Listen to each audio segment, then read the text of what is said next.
జరిగిన పెళ్లిలో మీరు తాళి కట్టింది నా మెళ్ళలోనేనండి.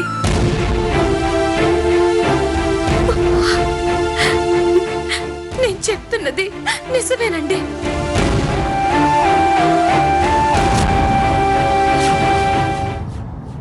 మన పెళ్లి రోజు మీరు నా మెళ్ళలో తాళి కడుతూ ఉంటే ఆ ఆనందంలో ఇలాగే నా కన్నీళ్లు మీ చేతి మీద పడ్డాయి.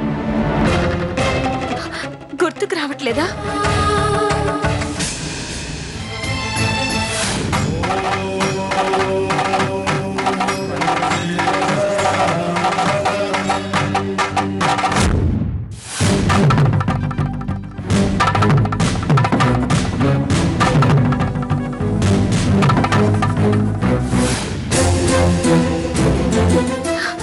అప్పుడు మీరేమన్నారో తెలుసా?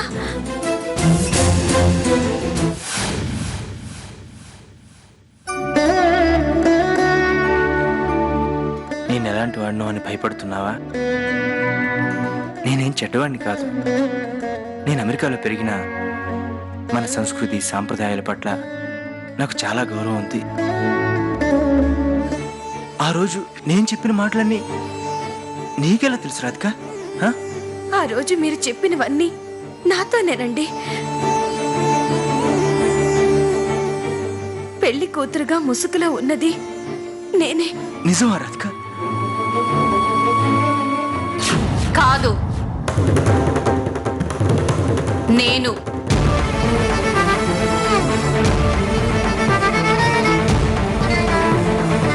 రాధిక చెబుతున్నదంతా పచ్చి అబద్ధం.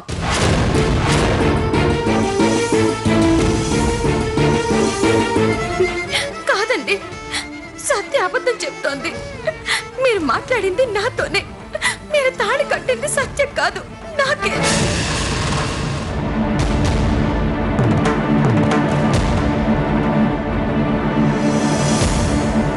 నేను పూజించే ఈ కృష్ణుడి మీద ప్రమాణం చేసి చెప్తున్నాను.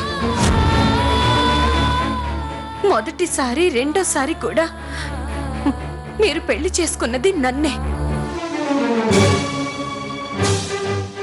రాధికను అనుమానించినందుకు, తప్పు చేశానన్న భావనతో నా మనసు బాధపడుతూ ఉంటే, మరో పక్క నువ్వు చెప్పేది వినాల్సి వచ్చినందుకు నీ మీదే కాదు, నా మీద నాకే అసహ్యం వేస్తోంది. పో ఇక్కడి నుంచి.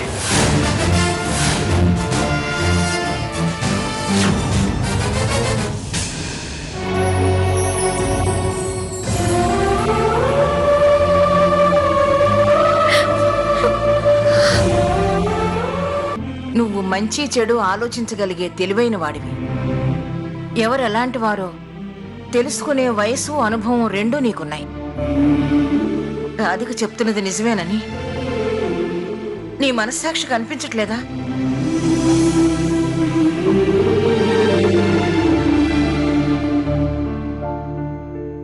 నీకు తెలిసిన ఈ నిజాన్ని మరింతకాలం ఎందుకు దాచావమ్మా? రాధిక కోసం దాచాల్సి వచ్చింది.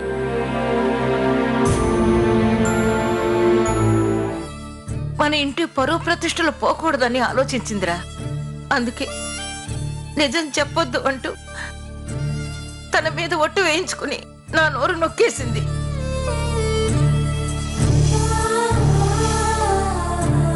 ఇప్పుడు తన భర్తను దక్కించుకోవడానికి తనంతట తానుగా రాధిక నిజం చెప్పింది కాబట్టి నేను కూడా చెప్పాల్సి వచ్చింది. ప్రేమించిన నిన్నే పెళ్లి చేసుకున్నాననుకుని సత్యని చేసుకుని తనని భారీగా అంగీకరించలేక క్షణక్షణం ఎంత నరకం అనిపించానో తెలుసా? నా దురదృష్టాన్ని తలుచుకుంటూ ఎన్ని నిద్రలేని రాత్రులు గడిపానో నీకు తెలుసా? మీకు నిజం చెప్పకపోవడం నేను చేసిన తప్పేనండి. కానీ అనాథనైన నన్ను పెంచి నాకంటూ ఒక జీవితాన్ని ప్రసాదించిన నా తల్లిదండ్రుల సంతోషం కోసం నేను కోరుకున్న ప్రేమను త్యాగం చేయాల్సి వచ్చింది.